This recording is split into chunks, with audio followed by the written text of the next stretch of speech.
Listen closely. August 8th, 2019. It was a hot, airless summer night in Tacoma, Washington. Neon light spilled through the windows of a small gaming cafe, a hidden gem wedged between a laundromat and a Thai restaurant. Inside, the low hum of computers and the soft rattle of keyboards filled the air. It was one of those places where time seemed to slow down, where the only thing that moved was the glow of monitors and the occasional sigh or laugh from a player lost in their world. Daniel Harper, 29, walked in just after sunset. By day, he worked at a nearby tech repair shop, a quiet, polite guy who was never late. But in this world, he was known only by his gamer tag, Red Nova. He'd been waiting all week for this. A new StarCraft expansion had just dropped, and Daniel was determined to climb the ranks, maybe even stream a few victories online. He paid for a 3-day session, grabbed a cold energy drink, and settled into his favorite seat, the one in the back corner, where he could see the whole room, what remained perfectly invisible. The hours began to blur. The cafe clock ticked on, completely unnoticed. He played match after match, a symphony of mouse clicks and whispered curses under his breath. The night outside turned into dawn, then day again, and still he sat there, his eyes locked on the glowing screen. Other players came and went. A few regulars would nod to him, a little surprised to find him still there every time they returned. By the second night, his skin had turned a concerning shade of pale. His back was hunched, his shoulders trembling slightly with each frantic motion. The endless stream of caffeine kept his mind sharp, but his body was starting to protest. His muscles cramped, his breaths became shallow, and a dull, persistent ache began creeping up his legs. The cafe manager, a middle-aged man who'd seen his fair share of marathon gamers, walked over. He spoke gently, trying not to break Daniel's concentration. "Hey, buddy," he said, "maybe it's time to call it a night. Get some real sleep." Daniel managed a weak smile without ever looking up from his screen. "Just one more match," he murmured, but that one more match turned into another, and then another. As dawn broke on the third day, the cafe grew quiet. The last few players packed up their gear and headed home. Daniel leaned forward, staring into the bright, beautiful chaos of the final battle raging on his monitor. His movements began to slow. The energy drink beside him had long gone flat. His hands hovered over the keyboard for a moment, and then they stopped. At first, no one noticed. It just looked like he'd finally dozed off, exhausted from the long session. But when the manager walked by again about 10 minutes later, he realized something was terribly wrong. Daniel's head was tilted at an unnatural angle, his lips a pale, bluish color. The manager called out his name, Daniel.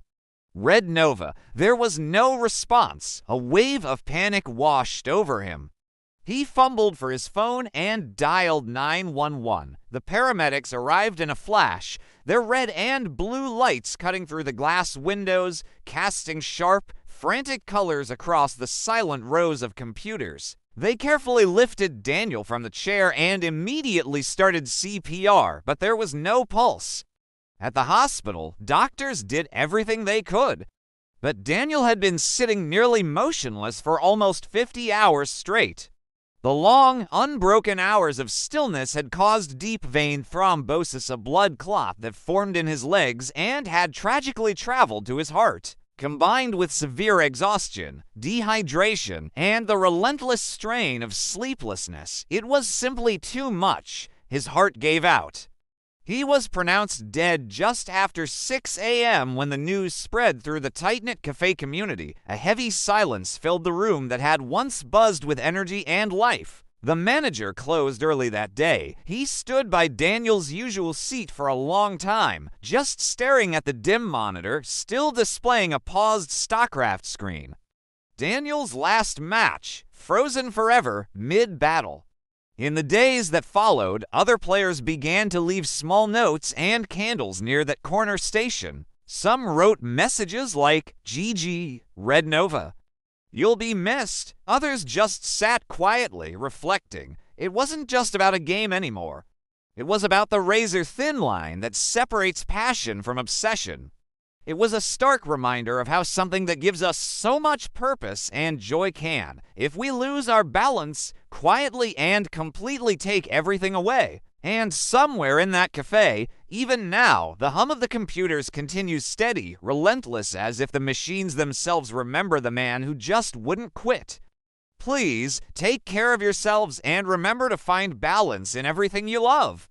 Thanks for watching. If this story resonated with you, please consider subscribing for more content. Listen closely. It was a warm Saturday evening in July of 2017, the kind of summer night when kids still run through sprinklers and the air smells faintly of cut grass and asphalt.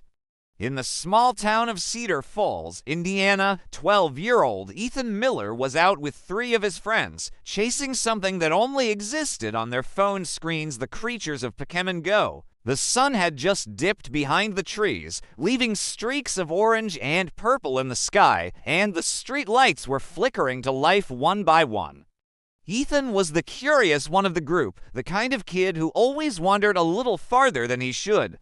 He wore his favorite blue hoodie even in the heat, his phone clutched tightly in his small hands as he called back over his shoulder. "There's a Pikachu nearby. It says it's right up ahead." His friends laughed and followed, their sneakers scuffing against the cracked pavement. The app's map led them toward the edge of town, where an unfinished shopping complex stood behind a chain-link fence. The gate was open, left that way by a crew that had finished work early that day. Inside, steel beams rose like skeletons against the dimming sky. A soft hum from nearby power lines filled the air, the kind of sound most people ignore, but one that hums with hidden danger. Ethan, his eyes locked on the glowing screen, barely noticed. The digital creature was so close now. He stepped over puddles, weaving through piles of gravel, ignoring the faint metallic scent that hung around the site. And then he saw it, the golden spark of the Pokémon icon, hovering right above a metal scaffold. "Got it," he shouted, starting to climb onto the structure before his friends could tell him to stop. His sneakers slipped a little on the dusty steel, but he laughed it off, holding his phone up high to get a better signal. One of his friends called out nervously, "Ethan, come down. Dude." That's too close, but he didn't hear them.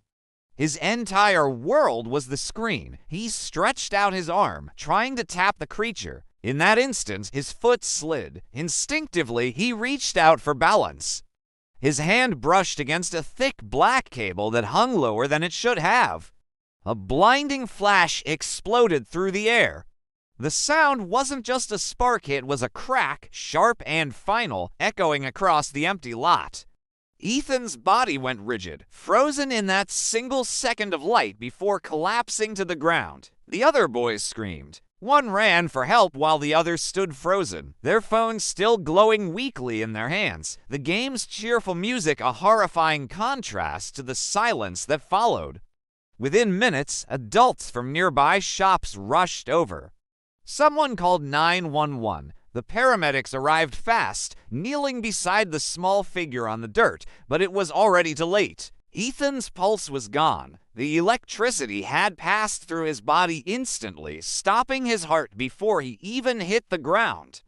As the flashing red lights of the ambulance painted the metal beams in streaks of color, his phone still buzzed faintly beside him, the game still open, the virtual creature waiting, unaware of the tragedy that had just unfolded. In the following days, the town of Cedar Falls fell silent. Local news stations covered the story, not just because of the heartbreak, but because it reflected something bigger, something we all face.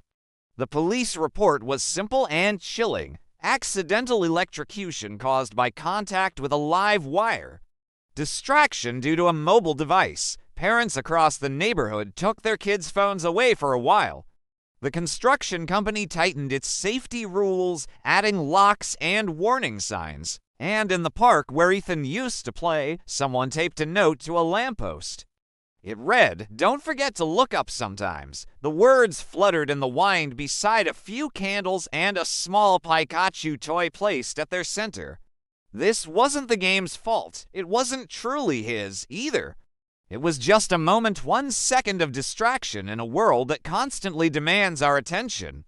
And for Ethan, that second was all it took. His story serves as a powerful, tragic reminder of how quickly our digital worlds can collide with physical reality. The allure of the screen is strong, pulling us into fabricated landscapes and rewarding us with digital treasures.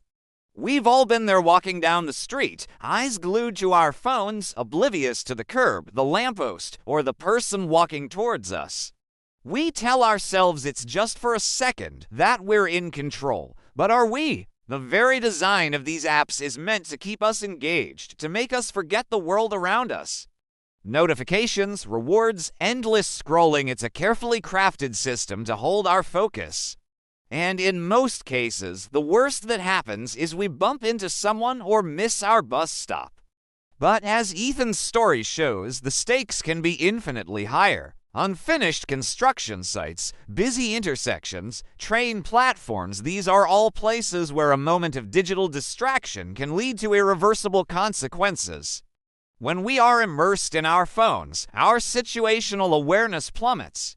We stop hearing the subtle cues of our environment, the hum of electricity, the rumble of an approaching vehicle, the warning shouts of a friend. Our brains are processing so much information from the screen that there's little capacity left for the real world. We become vulnerable in ways we don't even realize. It's easy to blame the technology, to point a finger at the game developers or the phone manufacturers, but the responsibility also lies with us, the users.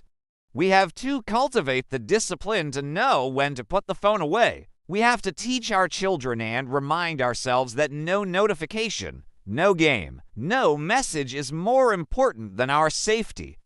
Think about it. How many times have you crossed a street while checking an email? Or driven a car while glancing at a map on your phone? Each time, we're rolling the dice.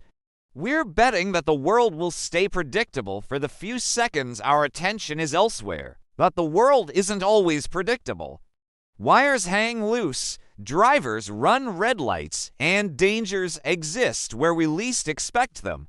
Ethan Miller's story is a heartbreaking lesson written in the language of loss. It's a call to action for all of us to be more present, to be more mindful of our surroundings. The virtual world can wait. The people, the places, and the potential dangers of the real world cannot. So, let's make a conscious effort. When you're walking, walk. When you're with friends, be with them. Let's honor Ethan's memory not by fearing technology, but by mastering it. By choosing to look up, to see the world with our own eyes, not just through a glowing screen. Because in the real world, there are no extra lives. Thank you for watching. If this story touched you, please share it to help spread this important message. Don't forget to like and subscribe for more content that makes you think. Stay safe and remember to look up. Listen closely. It was the middle of July 2019 in a small town just outside Tulsa, Oklahoma.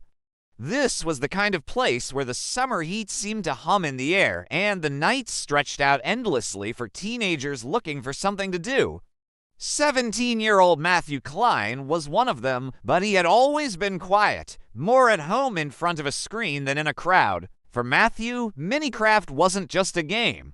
It was a genuine escape, a place where he could build entire worlds with his own hands when real life felt too heavy, too complicated to shape.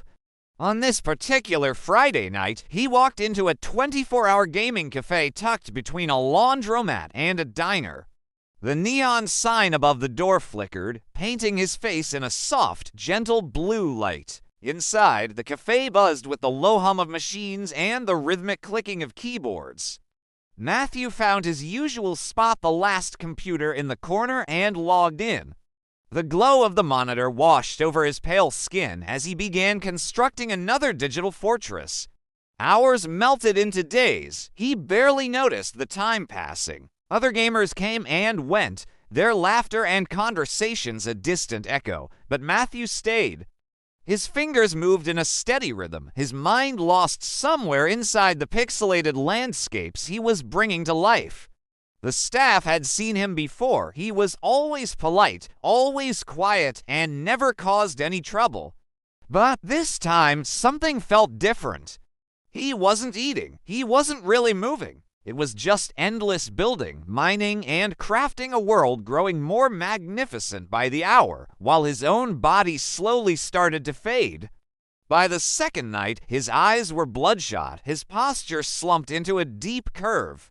He'd been awake for nearly 48 hours, surviving on energy drinks and sips of water from half-empty bottles scattered around his desk. Occasionally, he would rest his head on his arm for a few minutes, only to jerk upright again, his hands instinctively reaching for the keyboard as if pulled by an invisible string. The cafe manager, a kind woman who'd seen Matthew grow up through his visits, gently approached him. "Matthew," she said softly, "maybe it's time to take a break, get some sleep." Matthew just smiled faintly, his eyes never leaving the screen.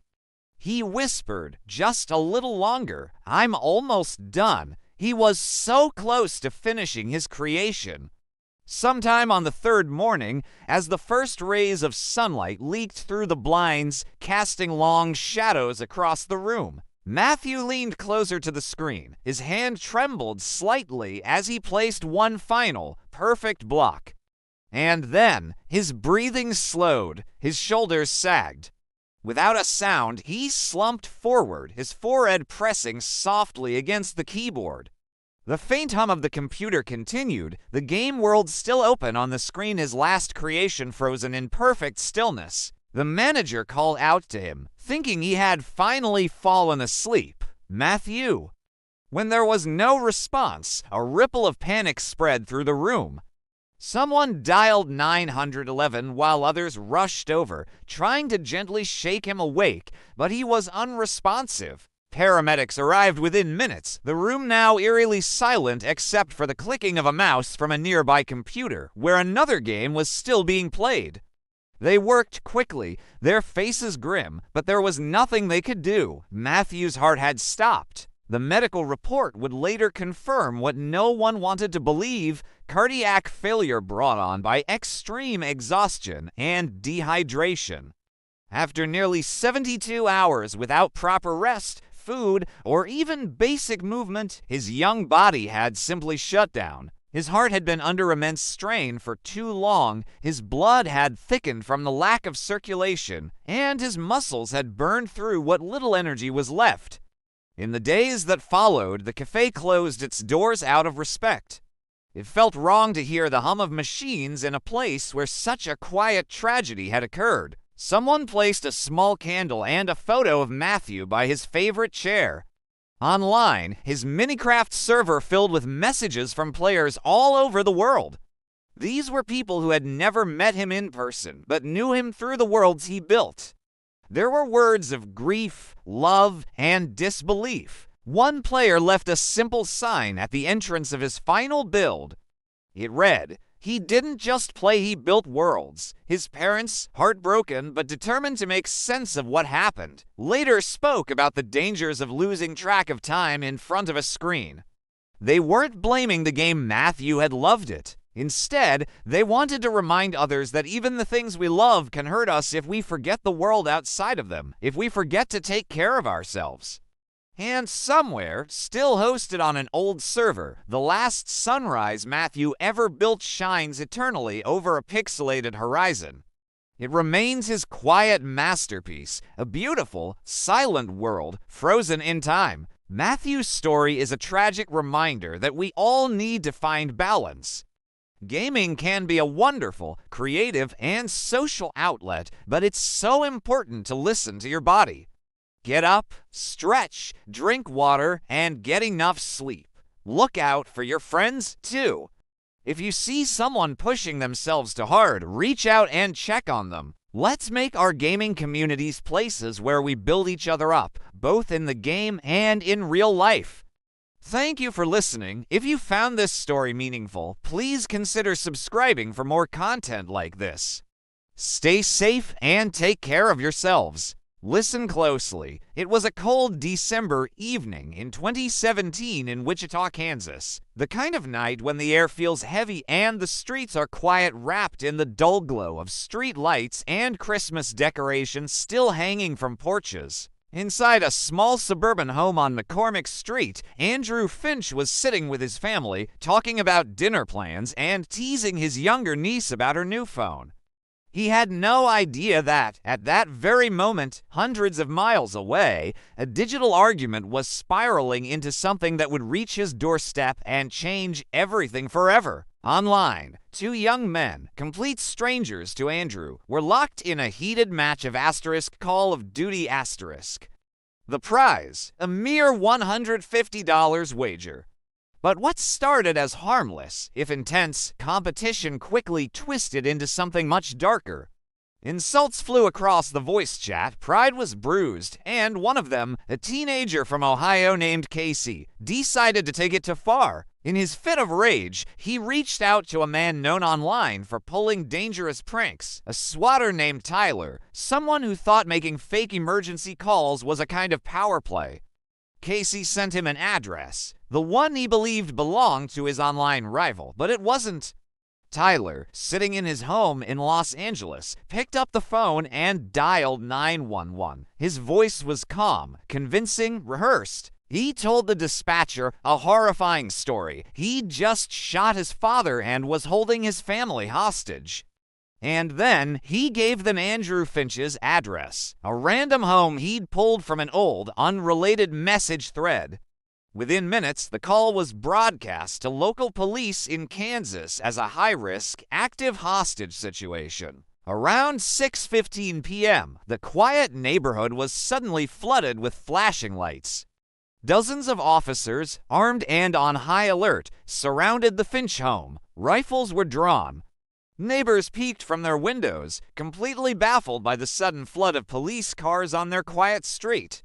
Inside, Andrew noticed the commotion through the blinds. He wasn't sure what was happening. Maybe a car accident, maybe a fire nearby.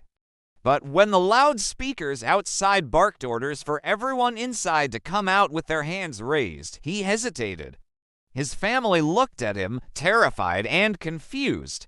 Trying to figure out what was going on, he stepped outside into the cold night air, his hands partially raised. The lights were blinding. Voices shouted all at once, "Show your hands! Get on the ground!" It was a chaotic, disorienting scene. Andrew, startled and confused by the sudden aggression, froze for just a second. Then he moved, just slightly, perhaps shifting his hand to adjust his waistband or his shirt. In the chaos, no one could be sure. In that single, panicked instant, an officer fired. The gunshot cracked through the night like a thunderclap. Andrew collapsed onto his own front porch. His family screamed from inside the house, their world shattering in a single moment. Officers rushed forward, but it was already too late. The bullet had struck his chest, and within minutes, he was gone. It took hours for anyone to piece together what had actually happened. When investigators finally traced the fake 911 call back to Los Angeles, the horrifying truth became clear. Andrew Finch had absolutely nothing to do with any of it. He didn't play Call of Duty *. He wasn't part of any online argument. He was just an ordinary man, a father who opened his front door because he heard shouting outside and paid for it with his life. The aftermath was a storm. News of the incident spread across the country with headlines that read, "A man killed over an online game. The gaming community reeled." People started asking hard, necessary questions about accountability, about how something virtual could cause such a real-world, irreversible tragedy. Tyler, the man who made the call, was eventually caught and sentenced to 20 years in federal prison, one of the first and longest sentences in history for a swatting case that led to a death. Casey, the gamer who provided the address, also faced charges. The officer who fired the shot was not charged, as prosecutors determined he acted based on the false information he was given. Andrew Finch's family still lives with the memory of that night, the lights, the chaos, the unanswered questions that haunt them. And every year since, his name resurfaces as a solemn reminder of what can happen when anger, anonymity, and recklessness collide in the digital world. Some say it was a tragedy born out of pure cruelty. Others say it was a series of terrible mistakes. But either way, a man lost his life because of a lie told from behind a screen, chilling proof that even in the virtual world, our actions can have violent, devastating echoes in the real one. This story isn't just about a video game. It's about the very real consequences of online harassment and the dangerous belief that what you do online stays online. It's a wake-up call for all of us to be more mindful, more responsible, and more human in our digital interactions. Thank you for watching. If this story moved you, please consider liking this video and subscribing to our channel for more content that matters. Stay safe, both online and off. Hey everyone, gather round, because I need to tell you a story. It's one that's stuck with me, and I think it's something we all need to hear, especially in a world where we're always pushing ourselves to be better, faster, and stronger. This story takes us back to the winter of 2020 in a quiet little town called Cedar Falls, Iowa. Imagine a light blanket of snow covering everything, making the world feel peaceful and still. Inside a cozy house on Birchwood Drive, the holiday spirit was still very much alive. The air smelled like cinnamon, and you could almost still hear the echoes of Christmas morning laughter. Among the discarded wrapping paper and festive decorations sat a brand new Nintendo Switch, along with a copy of the fitness game *Ring Fit Adventure*. It was a gift for 25-year-old Tim Reed. Tim was like a lot of us. He loved video games, but he also wanted to get healthier. He even joked to his sister, "Maybe this'll help me get in shape," as he set it up. He was genuinely excited, smiling like a kid on Christmas. 2 days later, on December 27th, Tim decided to give it a real go. The living room, once quiet, was now filled with the upbeat music of the game and Tim's own laughter.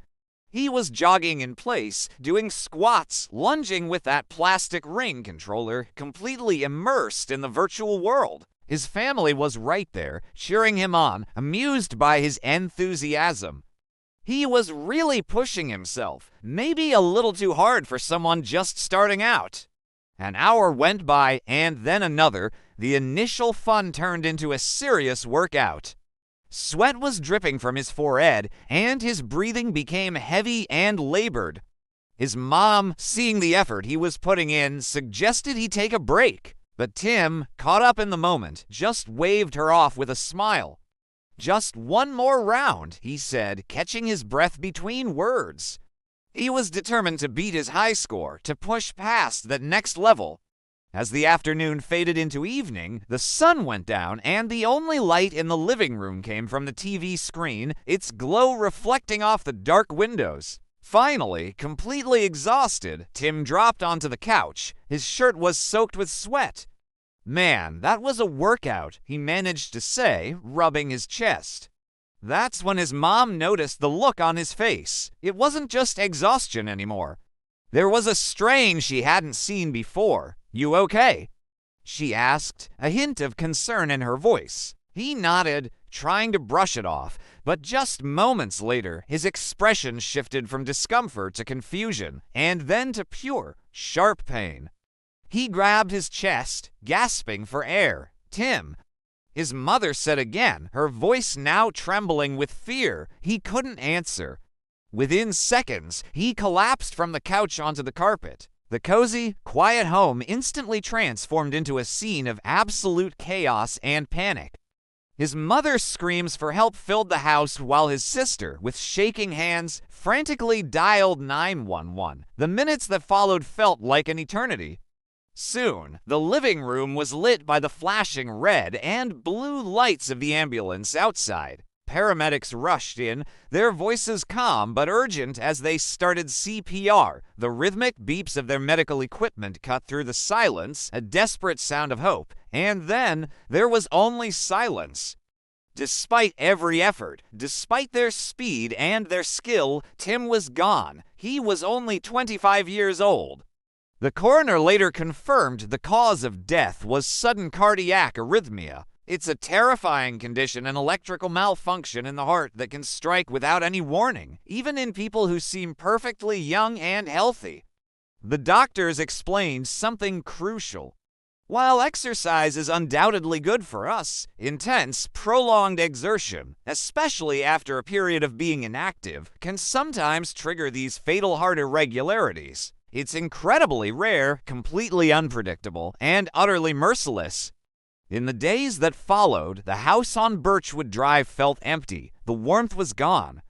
Tim's sneakers were still sitting by the door, right where he'd left them.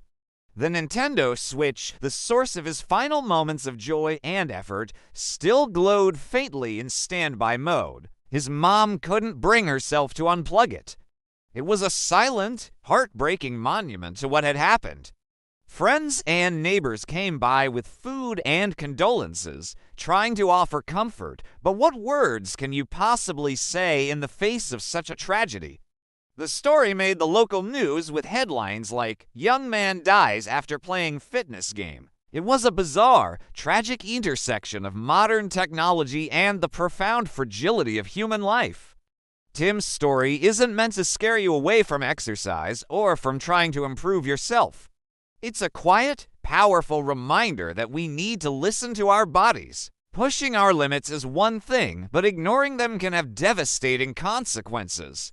Tim wasn't being reckless. He wasn't doing anything wrong. He was just a young man trying to do something positive, to feel more alive, to make a healthy change. But sometimes our ambition can outpace our physical reality. Our hearts have limits that our minds don't always recognize. This story is a plea to all of us. Be kind to your body. Start slow. Pay attention to the signals it sends you. If something feels wrong, stop. It's not a sign of weakness, it's a sign of wisdom. Please take care of yourselves and each other. If you found this story meaningful, please like, share, and subscribe for more content that matters. Thank you for listening. Listen closely. It was a cold Friday night in early March 2021 in Dayton, Ohio, the kind of night where the streets are quiet, except for the distant hum of cars and the glow of neon signs flickering against wet pavement. Inside Bitey Zone Cafe, a 24-hour gaming spot tucked between a laundromat and a pizza joint, two friends sat side by side, their eyes locked on their screens. They'd been playing Counter-Strike, Global Offensive, for hours, their faces lit by the cool blue light of the monitors, the air thick with the smell of coffee and energy drinks. Tyler Brooks and Aaron Miller had known each other since high school. They shared everything: jokes, late-night hangouts, and the same obsession with online shooters. But on that particular night, something felt different. Maybe it was exhaustion, or pride, or simply the heat of competition, but what started as harmless trash talk began to twist into something meaner. "You're holding us back, man," Aaron snapped through his headset. "You don't even check corners." Tyler, trying to keep it light, smirked back. "Maybe if you covered me like you're supposed to, we wouldn't be losing." But the playful tone was gone. Their voices started to rise above the low hum of keyboards and clicking mice. A few other players in the cafe turned to look, sensing the shift in the atmosphere. The match ended, another loss. Aaron slammed his mouse down, the sharp crack echoing across the quiet room. "You always think you're better than everyone," he muttered, standing up abruptly. Tyler pushed his chair back, standing to meet him. "It's just a game. Man, relax." But Aaron wasn't listening. His face was flushed, his breathing short and heavy. The argument spilled from digital insults into real-world shouting, accusations, and years of unspoken frustration boiling over. The cafe staff rushed over, trying to de-escalate, telling them to cool off. For a moment, it seemed like the fire might be put out, but it wasn't. Just minutes later, the two stepped outside into the icy March air. The street lights cast long, distorted shadows through the mist. The argument reignited, louder this time, their voices echoing down the empty block. Then came the shove, quick, angry, thoughtless. Tyler stumbled backward, his sneakers scraping hard against the curb. What happened next changed everything forever. Aaron's hand reached into his jacket pocket, pulling out the small folding knife he carried on his keychain. No one can ever truly know what he intended in that moment to scare Tyler, maybe, or just to prove a point in the heat of his anger. But in one reckless, irreversible instant, the blade flashed under the dim streetlight. The argument stopped. Complete silence fell. Tyler staggered, his eyes wide with a mixture of disbelief and shock. He pressed his hands to his chest as a dark stain began to spread rapidly through his hoodie. He collapsed to the ground, the cold, wet pavement against his cheek, the world spinning above him. Back inside the cafe, a normal Friday night shattered into chaos. Bystanders screamed. Someone ran back in, shouting for help, for someone to call 911. Paramedics arrived within minutes, the wail of sirens cutting through the night. But it was already too late. Tyler was gone before they could even lift him into the ambulance. Police arrested Aaron right there on the spot. He was still standing there, trembling, his hands slick with his best friend's blood. He didn't try to run. He just kept repeating the same words over and over again in a state of shock. I didn't mean to. I didn't mean to. The coroner's report later confirmed that Tyler died from multiple stab wounds that had punctured both his lung and his heart. The injuries were too severe for anyone to survive, even with the most immediate medical care. In the legal proceedings that followed, the court sentenced Aaron Miller to 20 years in prison for second-degree murder. But for the people who knew them, for their families and friends, this wasn't just another crime statistic. It was a profound tragedy born from a lethal combination of pride and uncontrolled anger to friends, one bad night, and one irreversible moment that destroyed the futures. In the aftermath, Bitey's own cafe closed its doors for a week. The owner scrubbed the floor where the fight had begun and quietly took down the poster of Counter-Strike that had hung above the rows of computers. When the cafe reopened, the regulars slowly returned, but the place never felt the same. The laughter was a little quieter, the games seemed less competitive. It was as if a permanent shadow had been cast over the space. Every so often, a new player would come in and ask about the small candle and the framed photo sitting by the front window, a picture of a smiling young man, a gaming headset around his neck. It was Tyler, and someone would quietly tell them the story. Not a story about video games or violence, but a heartbreaking reminder of how a few angry words and a moment of lost control can devastate lives in the time it takes to lose a match. This tragedy serves as a powerful lesson. Our actions, especially those fueled by anger, can have consequences far beyond what we can ever imagine. It's a reminder to always choose empathy, to walk away, to cool down, because some mistakes can never be undone. Thank you so much for watching and for taking the time to hear this important story. If you found this video meaningful, please consider liking it and subscribing to the channel for more content like this. Stay safe out there and take care of each other. Listen closely. It was just past midnight on a warm August evening in 2019 in the quiet suburbs outside Dallas, Texas. The city lights flickered in the distance as 18-year-old Ryan Jacobs stood on the corner of a dimly lit street, his hoodie pulled up, hands buried deep in his pockets. He had spent most of that summer alone, lost in long nights in front of his console, deep inside the world of Grand Theft Auto 5 *. But for Ryan, it wasn't just a game anymore, it had become an escape. It was a place where anything felt possible, where the rigid rules of real life didn't seem to apply. That night, standing on that dark street corner, he told himself he was just curious. He wanted to see what it would feel like to actually be inside that world, even for a single moment. A yellow cab rolled by, its headlights sweeping across the asphalt. Ryan raised his hand. The car slowed, tires crunching against the gravel, and the driver, a man in his mid-50s named Mark Dillard, gave him a polite nod. "Where to, son?" he asked, his voice warm and unassuming. Ryan gave an address just a few blocks away, the kind of short, ordinary ride that wouldn't raise any suspicion. As the car moved through the quiet streets, Ryan sat in complete silence. His heart was pounding so hard he could feel it in his throat. The dashboard cast a faint blue glow across the interior. On the radio, a soft country song was humming. Mark, trying to make conversation, talked about the weather, about how he'd been driving since sunset, and about how folks didn't take cabs much anymore with all the rideshare apps around. He smiled when he spoke, a good, hard-working man just trying to make ends meet. When they reached the end of the street, the cab slowed to a stop under a flickering streetlight. Mark turned around, waiting for the fare, and that's when it happened. Ryan's trembling hand slipped into his pocket and came out holding a knife. For a second, a moment frozen in time, neither of them moved. "What are you doing, kid?" Mark's voice cracked, not with fear, but with genuine confusion.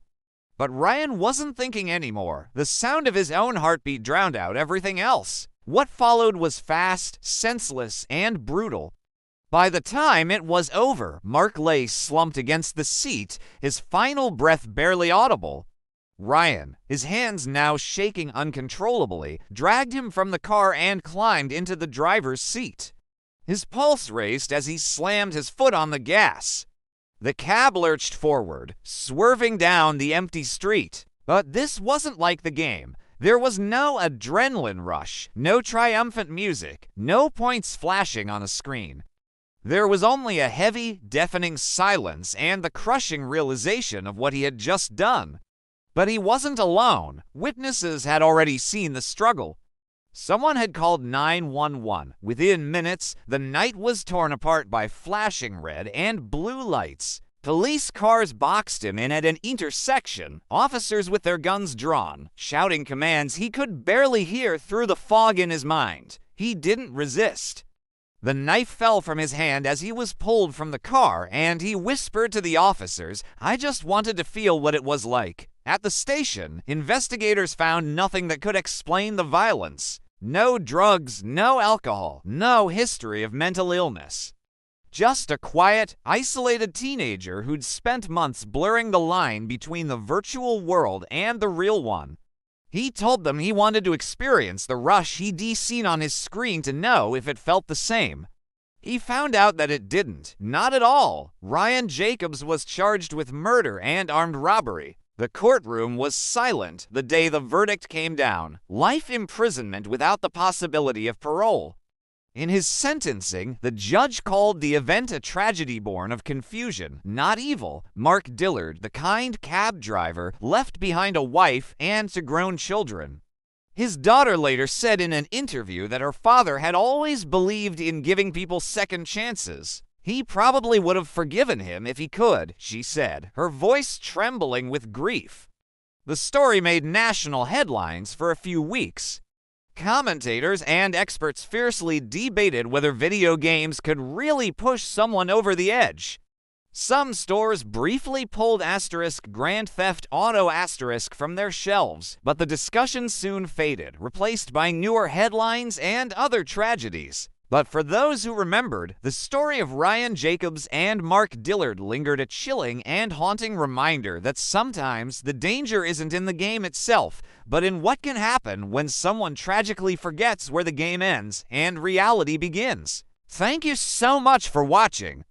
If this story resonated with you, please consider liking this video and subscribing for more content that makes you think. Stay safe out there. Listen closely. It was the dead of winter, February 2020, in a quiet corner of Portland, Oregon. A soft drizzle was tapping against the windows of a dimly lit gaming cafe, the kind of place where time seems to just dissolve into the hum of computers and the soft click of keyboards. Inside, 26-year-old Eric Dalton settled into his favorite corner seat. He had a steaming cup of instant noodles beside him, and he was logging into World of Warcraft *. But Eric wasn't there for just a casual session he had planned this weekend for weeks. He had 3 days off work, no distractions, no obligations. It was just him, his guild, and the sprawling fantasy world where he felt most alive. As the glowing light from the screen washed over his face, he slipped deeper and deeper into this world of quests and battles, of castles and dragons, a world where his character was powerful, respected, and unstoppable. The first day passed in a complete blur of excitement. He was laughing through his headset with friends from all across the country, raiding dungeons, and barely noticing the hours slip away. Every now and then, he'd stretch, refill his drink, maybe run to the restroom. But sleep, not yet. He told himself he'd take a break after the next mission. Then the next one, and then maybe just one more after that. By the second night, the cafe had started to thin out. The once busy chatter faded into quiet murmurs and the low hum of the machines. Eric's posture began to sag. His fingers were still moving, but much slower now. His eyes, red and dry, just stared blankly at the glowing screen. Staff members started to notice that he hadn't left his station for more than a few minutes at a time. Someone went over and asked if he was okay. He just smiled faintly and said, "Almost done." Hours later, as dawn broke outside, the rain was still whispering against the glass. Eric's body began to fail him. His heart started to race. His breathing became shallow. The adrenaline that had fueled him for days was gone, and it was replaced by something much darker: exhaustion, dehydration, and immense strain. Around 10 a.m., his hands slipped from the mouse. His head fell forward onto the desk with a dull thud. At first, nobody reacted. The regulars just thought he'd finally given in to sleep. Minutes passed. Then, one of the staff members noticed how still he was. They called his name softly. There was no response. They touched his shoulder. It was cold and limp. Panic spread through the room as they dialed 911, their voices trembling. The once busy cafe was now eerily silent, except for the whir of the computer fans. Paramedics arrived within minutes, their footsteps echoing across the tiled floor. They worked quickly, attaching monitors, performing compressions, shouting commands. But there was nothing left to bring back. Eric Dalton was pronounced dead at the scene. Doctors later confirmed the cause of death: cardiac arrest, brought on by severe exhaustion and dehydration. 3 straight days of gaming, with very little food, almost no sleep, and constant physical strain had pushed his heart far past its limit. The news of Eric's death rippled through online communities. Some people brushed it off as an isolated case, a freak accident. But for those who knew him and for those who loved gaming just like he did, it hit much harder. It was a stark reminder of how easily the digital world can swallow the real one, how the thrill of escape can quietly turn into danger when the body is forgotten. His family said Eric wasn't addicted, he was just passionate, focused, the kind of person who gave everything he had to what he loved. His sister said quietly at the funeral, he didn't die because of a game. He died because he forgot to take care of himself while living inside it. The cafe closed for a week afterward. Regulars brought flowers, placing them by his old seat, a small memorial to a young man who simply got lost somewhere between the world he loved and the one he left behind. This story is a powerful and sobering reminder for all of us, no matter what our passions are. It's so easy to get lost in what we love, to push ourselves for that one more level or one more episode. But we have to remember to listen to our bodies. Take breaks, stay hydrated, get enough sleep, and connect with the world outside the screen. Your health is your most important asset. Please take care of yourselves and each other. If you or anyone you know is struggling with balancing life and hobbies or feeling overwhelmed, please reach out for support. There are resources available, and you don't have to go through it alone. Thank you for listening. If this story resonated with you, please consider liking and subscribing for more content that matters. Stay safe. Listen closely. This is a story that unfolds in the quiet suburbs of Dayton, Ohio, on a cold Sunday evening in October of 2018. It is the kind of town where porch lights flicker on early and the streets fall silent not long after dark. A place you'd never expect to become the scene of an unthinkable tragedy. Inside one of those homes, 16-year-old Daniel Peterson sat alone in his room. His eyes were fixed on an empty space on his desk, the spot where his favorite game, Halo Infinite used to be. Just a week earlier, his parents, Mark and Susan, had taken it away. They were worried. Their son was disappearing before their eyes, skipping school, staying up all night, his voice hoarse from shouting at his screen instead of talking to the people who loved him. Mark, hoping to create some distance and bring his son back to reality, had locked the game disc in the family safe. He thought it was an act of love, a way to help Daniel find his way back. But to Daniel, it felt like the ultimate betrayal. The days that followed were filled with a heavy, simmering silence. The house, once a home, felt cold and tense. He'd avoid his parents, giving one-word answers when he couldn't avoid them completely. He ate his meals alone. But every night, his gaze would drift to the corner of the hallway where the safe stood, a steel box holding what he believed was his freedom, his only escape. One afternoon, while his parents were out running errands, Daniel's desperation took over. He methodically searched the house, his hands shaking with anticipation. He finally found the key tucked away in a small wooden jewelry box on his mother's dresser. With trembling fingers, he opened the safe.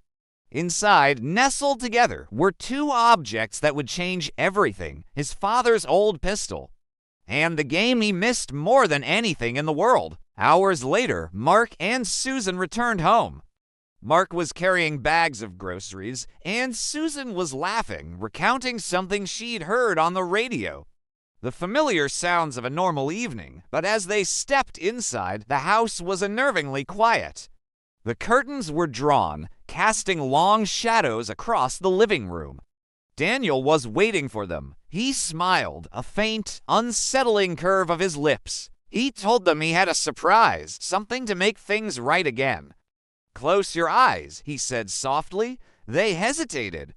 For weeks, the tension had been unbearable, a constant weight on their family.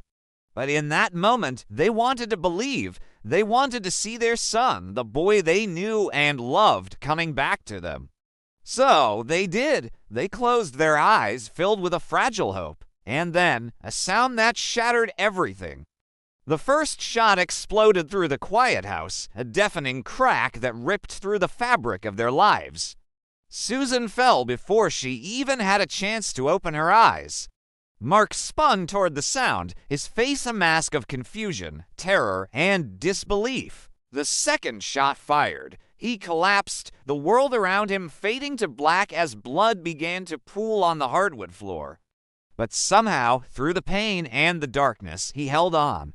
When police arrived just minutes later, alerted by neighbors who heard the gunfire, they found a scene of pure horror. Daniel was sitting motionless on the couch, the Halo Infinite game case resting beside him, his expression vacant. His mother was gone. His father was clinging to life by a thread. Mark survived. After weeks in the hospital, he woke up. The bullet had grazed his skull, leaving him with partial vision loss and a memory that would haunt him for the rest of his days. But when he could finally speak, his first words weren't about his pain or what had been done to him. They were about his son. "He's my son," he told the officers, his voice weak but firm. "He's not a monster. He just lost his way." Investigators slowly pieced together the timeline of Daniel's descent. They spoke to experts who described a lethal combination of social isolation, obsessive behavior, and a dangerous blurring of the lines between the virtual world of his game and the reality of his life.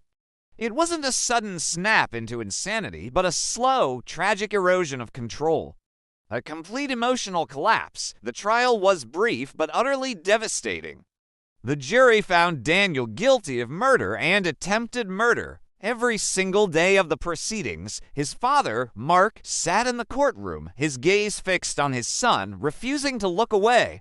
When the verdict was read, he wept, not tears of relief for justice served, but tears of sorrow for the son he still loved, the family he had lost. Afterward, the small Ohio town went quiet again. The Peterson home was sold, the living room walls were repainted, and the floors were scrubbed clean. But for those who know the story, it's impossible to imagine that house being truly empty.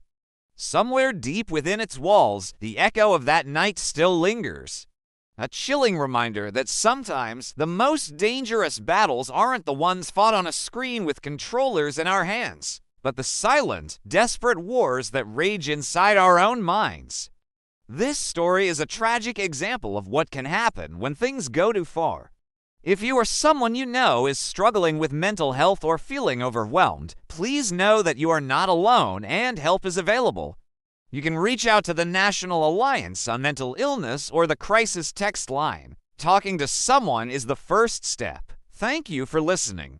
If this story resonated with you, please consider subscribing for more content that makes you think. Take care of yourselves and each other.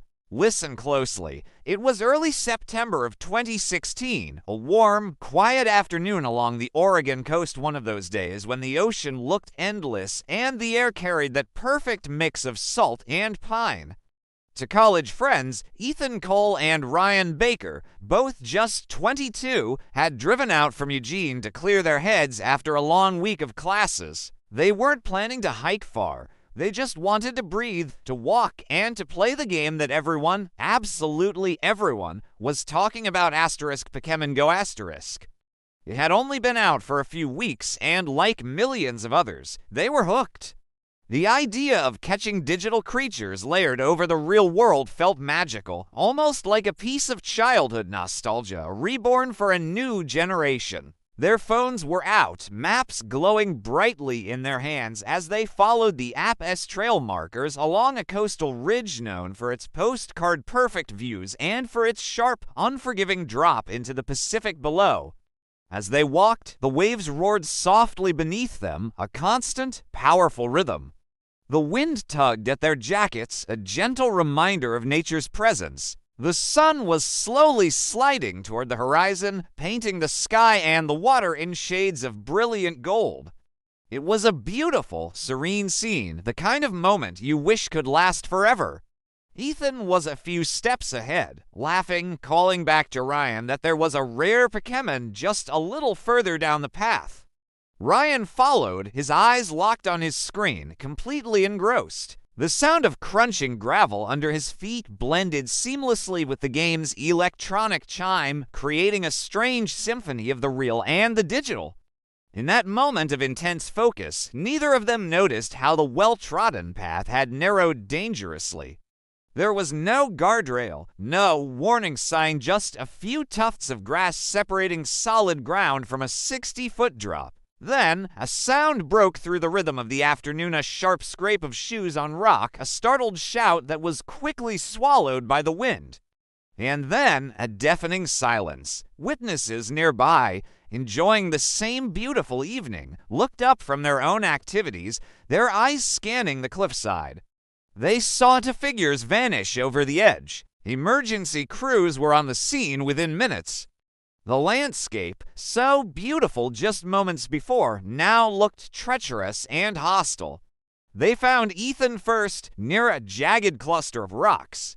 He was alive, but his body was broken, twisted. His breathing was shallow.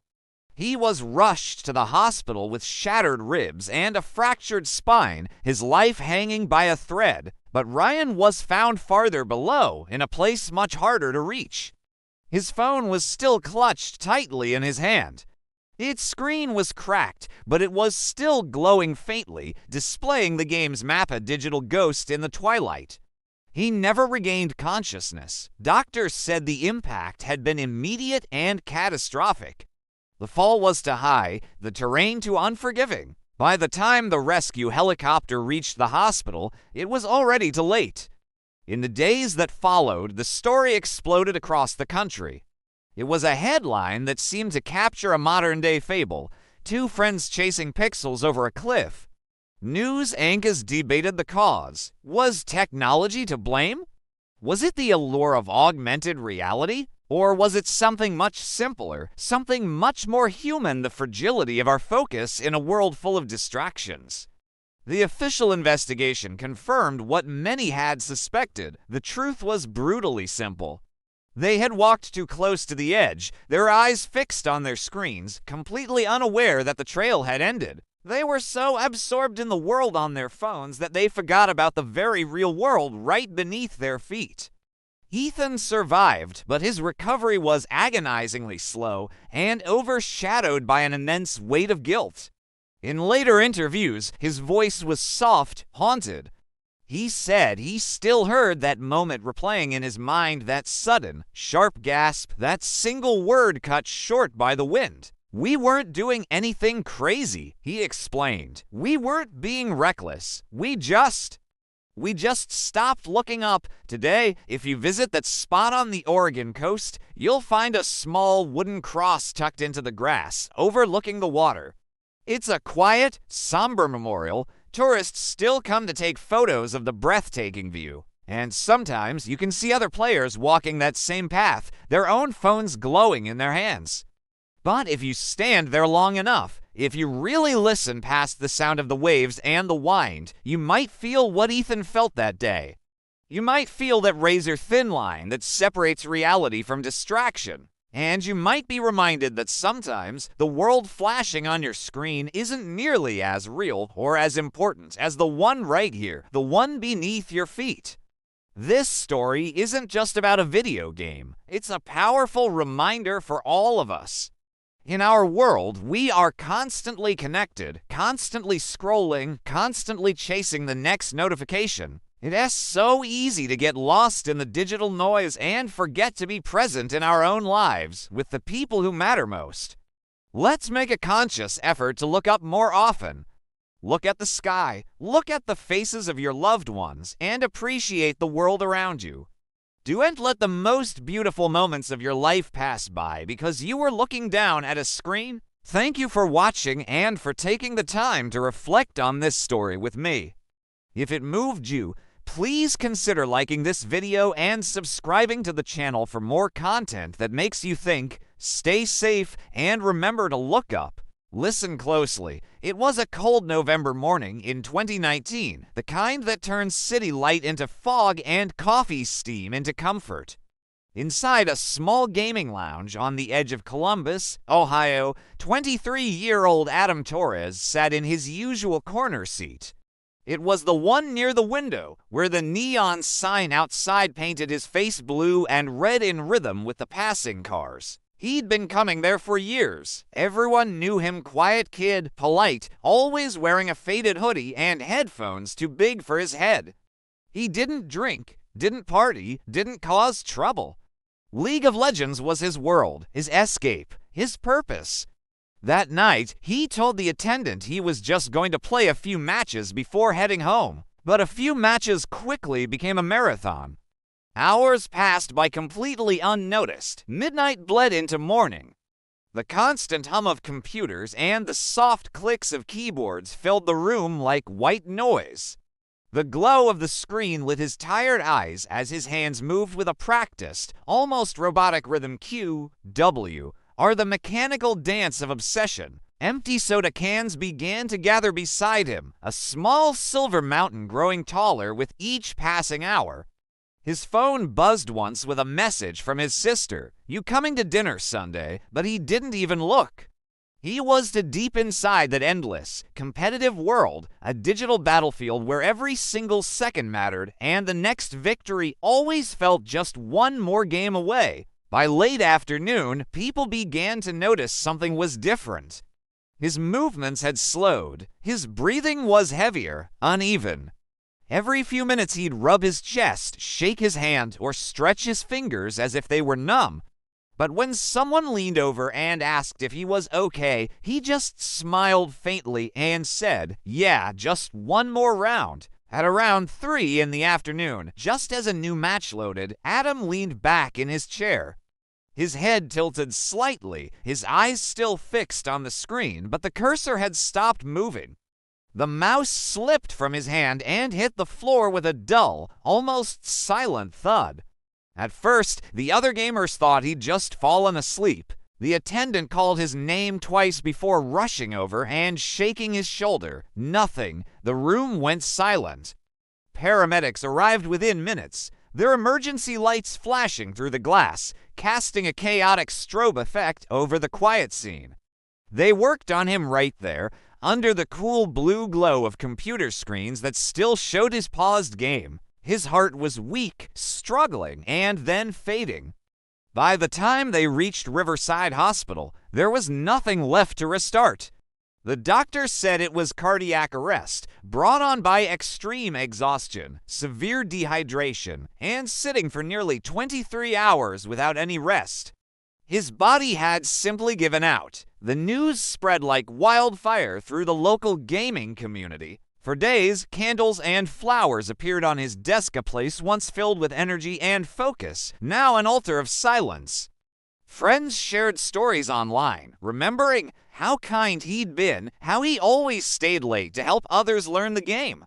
His sister wrote that he was chasing something, maybe purpose, maybe escape, and that the digital world had always felt safer to him than the real one ever did. The coroner's report later confirmed what the doctors already knew. Adam hadn't eaten properly, hadn't moved, hadn't stopped.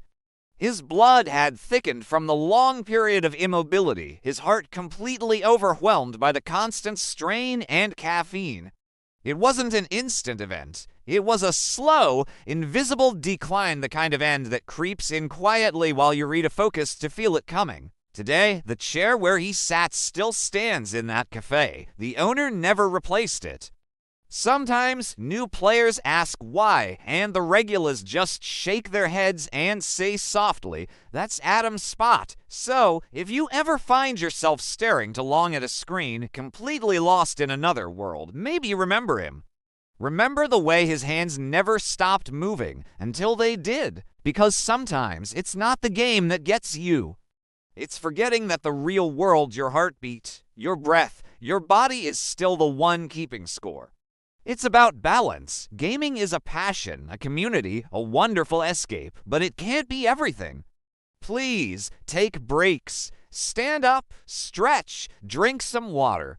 Check in with the people who love you. Your health, both mental and physical, is your most important asset. It's the ultimate high score. If you ever feel like you're losing control or struggling, please reach out for help. There are resources and people who care.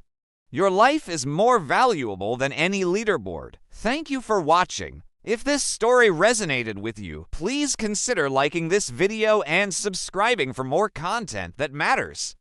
Stay safe and take care of yourselves and each other. Listen closely. This story takes us back to a quiet spring evening in 2018 in a suburb just outside Seattle.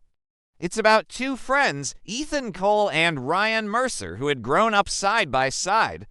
They'd shared everything from bikes and baseball cards to, eventually, a deep love for online games. Their favorite was Lineage to an old-school fantasy world of swords, castles, and fierce loyalty. Ethan had been playing for years. He wasn't wealthy in real life, but his character, his digital warrior, was priceless to him. He'd poured thousands of hours into building it, gathering rare armor, mastering difficult raids, and crafting one item that was almost mythical, the Dragon Saber. To Ethan, this wasn't just a collection of pixels. It was proof of his dedication, his skill, and his escape from everything that felt small and disappointing in the real world. Ryan was newer to the game. One night, Ethan lent him the Dragon Saber so they could team up for a major in-game event. "Just don't sell it," Ethan joked. "That thing's worth more than my car." Ryan laughed it off, promising to return it the very next day. But days turned into weeks. Whenever Ethan asked for the saber back, Ryan would dodge the question. Then, one evening, Ethan's world tilted. At first, Ethan refused to believe it. It had to be a mistake, a coincidence. But when he confronted Ryan through a chat message, the truth came out. Ryan admitted it. "It's just a game," he typed. "You need to relax." Ethan didn't relax. He went to the local police station and filed a report, but the officer behind the desk just sighed. "It's digital property," he explained. "It's not real." Those words *not real* echoed in Ethan's head. The years he'd invested, the time he'd poured into that world, all of it dismissed with a shrug. He felt like a part of his life had been erased. 2 nights later, he drove to Ryan's apartment. The rain was falling hard, tapping against the hood of his car like restless fingers. He sat there for a long time, headlights off, watching the glow of street lights reflect on the wet pavement. Through the blinds, he could see Ryan's shadow moving inside, probably playing again, laughing into his headset. Finally, Ethan got out of the car. When he knocked, Ryan opened the door, half smiling, likely thinking it was just another argument they could resolve. But Ethan's voice trembled as he spoke. "You had no right." Ryan told him to go home. He insisted it wasn't worth this, that it was just a sword in a game. But for Ethan, it was no longer about the sword. It was about the betrayal, the humiliation, the feeling that something sacred to him had been stolen and mocked. The shouting escalated, the words growing sharper, cutting faster than either of them could control. Then, in one sudden, irreversible second, Ethan pulled a small knife he'd been carrying in his jacket. The motion was desperate, panicked, not planned, not thought through. Ryan stumbled backward, a look of shock on his face as blood spread quickly across his shirt. The room fell silent, the only sound being the persistent patter of the rain outside. By the time paramedics arrived, it was too late. Ryan was pronounced dead at the scene. Ethan was arrested right there in the doorway, drenched from the rain, his hands trembling as if he still couldn't believe what he had just done. In court, the story exploded across the nation. The media dubbed it the video game murder. People debated what it all meant. Some called it madness, others obsession. But psychologists who reviewed the case offered a simpler explanation. It wasn't really about the game itself. It was about disconnection. How for Ethan, his virtual life had become more real, more valuable than his own. Ethan was sentenced to life in prison with the possibility of parole after 25 years. When asked if he regretted his actions, he answered softly, "I lost everything before I ever hurt him." This tragedy forced lawmakers and the legal system to finally acknowledge something new, that digital possessions, though intangible, can hold real emotional weight, real financial value, and can lead to very real-world consequences. Today, if you walk through that same Seattle suburb, some people still remember the night the rain didn't seem to stop. They talk about to friends who blurred the line between worlds, and how one act of rage turned a game into a ghost that would never log off. Thank you for watching. If this story resonated with you, please consider liking the video and subscribing to our channel for more content like this. Stay safe, and we'll see you in the next one. It was a warm evening in late summer 2019 on a quiet stretch of road just outside Knoxville, Tennessee. The sky was fading into a soft orange haze as 39-year-old Daniel Price steered his delivery truck through the winding back roads. He'd been on shift since dawn, feeling the familiar mix of fatigue and restlessness. The steady hum of the engine was his constant companion, punctuated by the low twang of country music from the radio. Suddenly, a small notification buzzed on his phone screen. A rare Pokémon had appeared nearby. Like millions of others, Daniel had been hooked on Pokémon Go since it first exploded in popularity. It was a perfect escape, a little adventure to break up the long hours between deliveries, a reason to explore new roads he might otherwise ignore. He always told himself it was harmless, just a bit of fun. "Just a quick check," he muttered, his voice barely a whisper in the cab. The phone sat in the cup holder, its screen glowing faintly in the dimming light of dusk. He leaned over, his eyes darting between the road and the screen. He was trying to flick the digital pokeball with just the right motion. It took concentration, more concentration than he realized. Up ahead, two sisters, Margaret Ellis, who was 72, and her younger sister, Diane, 61, were walking home from the local farmer's market. It was a weekly ritual for them, a simple pleasure they'd shared for years. Their bags were heavy with fresh fruit and vegetables, and their laughter carried softly through the still evening air. The sound of Daniel's truck grew louder behind them, but they didn't look back. Why would they? This road was almost always calm. The occasional car would pass, but it was mostly just the sound of crickets and the distant whistle of a train. They felt safe. Then, for just a second, a single, critical moment, Daniel's eyes left the road completely. His focus was entirely on the screen. His thumb flicked across the glass, aiming for the digital creature. He never saw them. The impact shattered the evening stillness in an instant. Groceries scattered across the pavement, apples rolled into the grass, a jar of honey burst into a shower of glass and liquid gold. The truck didn't even seem to slow down at first. Witnesses later described the sound as something they'd never forget. The screech of tires came far too late. Daniel finally slammed on the brakes, the truck lurching to a stop. He jumped out, trembling, his phone still clutched in his hand. The scene before him was one of absolute devastation. Margaret lay motionless on the asphalt. Diane was gasping for breath, her body twisted beside the broken shopping bags. He fumbled to call 911, but his voice cracked, the words spilling out in panicked, incoherent fragments. When paramedics arrived just minutes later, there was tragically little they could do. Margaret was pronounced gone at the scene. Diane was airlifted to the hospital, but her injuries were too severe. She passed away later that night. Police took a stunned Daniel into custody right there. He didn't resist. He was in shock. When they asked him what happened, he could only whisper, "I just looked down for a second." But that 1 second, that single, seemingly insignificant flick of a finger, had extinguished lives. In court, the prosecutor's voice was calm but piercingly sharp. He wasn't texting, the prosecutor stated. He wasn't drinking, he was playing a game. The room fell silent. That phrase hung in the air, a devastating mix of the absurd and the horrific. How could something so trivial lead to something so final? Daniel Price was sentenced to 8 years in prison for reckless vehicular homicide. In the aftermath of this tragedy, Niantic, the developer of Pokémon Go, issued a worldwide update to the game. Players would now see new, more explicit warnings pop up on their screens. Asterisk, do not play while driving. Stay alert to your surroundings. Asterisk, a necessary change, but for the Ellis family, no pop-up message could ever bring back the sisters they had lost. To this day, if you travel down that quiet stretch of road, you'll see that people still leave flowers by the roadside.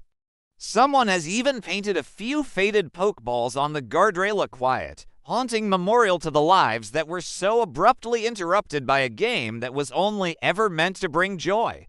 Daniel's truck still sits in an impound lot, gathering dust on the dashboard, and somewhere on the seat, beneath the cracked windshield, his phone remains powered off. The app is still open to the same screen where that last Pokémon waited, a digital ghost that was never caught. This story is a brutal reminder of how quickly a life can change. A moment of distraction, a harmless glance away from the road, can have consequences that last a lifetime. It's a story about more than just a game. It's about the responsibility we all carry every single time we get behind the wheel. Thank you for listening, stay safe out there, and please remember to subscribe for more stories that matter.